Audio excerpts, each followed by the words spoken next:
Hi, I'm Alexandra Ellis, creator of aewellness. And if you spend a lot of time sitting or you've been told that you have tight quads or hip flexors, chances are that the stretch you were told to do is a lunge. But did anybody ever show you how to properly do a lunge? Well, don't worry, now's your chance. So the quadriceps and hip flexors are the muscles that are on the front of your thigh. There's 4 quadriceps, and the hip flexors are a bunch of different muscles, the primary hip flexor being your psoas.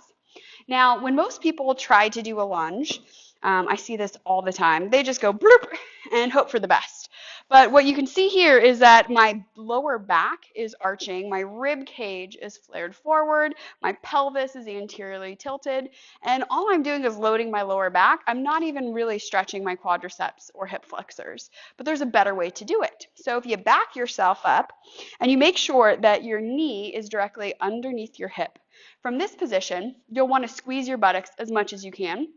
This will help to lock your pelvis in place so that it doesn't tilt anteriorly or posteriorly, but it stays neutral. The other thing that you want to be sure is happening is that your rib cage stays directly on top of your pelvis. So if you could drop like a barbecue skewer down towards your pelvis, they would stay right on top of one another the whole time.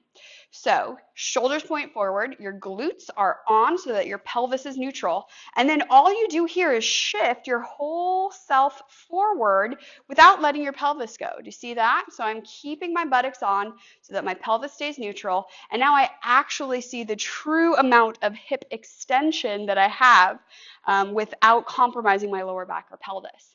So another thing to think about, ribs over pelvis, glutes are on. You can also think of trying to pull the feet towards one another. So I'm attempting to pull this back leg forward, and at the same time, this front foot is trying to pull backward, and that will help you to stay square with your lunge stretch. And it's not very far at all.